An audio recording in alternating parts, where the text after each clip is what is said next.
আজকের তাপমাত্রা 33 degree Celsius. মানুষের সবচাইতে শান্তির জিনিস হচ্ছে ঘুম, আর এই ঘুম যদি ঠিক মতো না হয় তাহলে কিন্তু খুবই খারাপ লাগে। ধরেন ঘুমের সময় বিদ্যুৎ চলে গেল, কি করবেন ওই সময়? খুবই খারাপ লাগবে। ঘুমের সময় যদি আপনার বিদ্যুৎ চলে যায়, আপনার ঘুম হবে না, শরীর ঘামবে, খুবই অস্থির লাগবে। আবার ধরেন আপনি পড়াশোনা করছেন, সেই সময় ধরেন কারেন্ট চলে গেল, অবশ্যই আপনার কাছে খুবই খারাপ লাগবে, খুবই বিরক্ত লাগবে। আপনি পড়াশোনা করতে পারবেন না, শরীর ঘামবে, আপনার প্রেশার ফিল হবে অনেক। অথবা আপনি অফিসে কাজ করছেন, তখন কারেন্ট চলে গেল, আপনি কাজে মনোযোগ দিতে পারবেন না ঠিকভাবে, শরীর ঘামবে।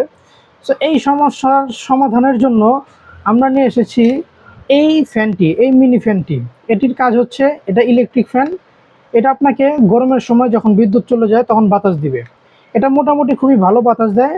এই ফ্যানের যে বাতাস হয়, এই বাতাসটা যদি শুধু আপনার চেহারার ভিতরে লাগে তাহলে এনাফ, তাহলে আপনার পুরো শরীর ঠান্ডা হয়ে যাবে।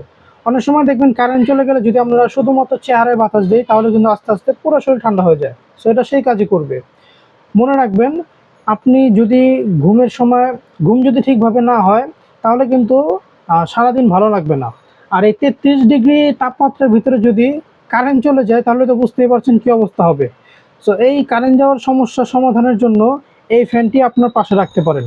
এটি আপনাকে পড়ার সময়, ঘুমের সময়, অফিসে কাজ করার সময় অথবা যে কোনো সময় বিদ্যুৎ চলে গেলে এই ফ্যানটি আপনাকে খুবই হেল্প করবে, খুবই আরামদায়ক বাতাস দিবে।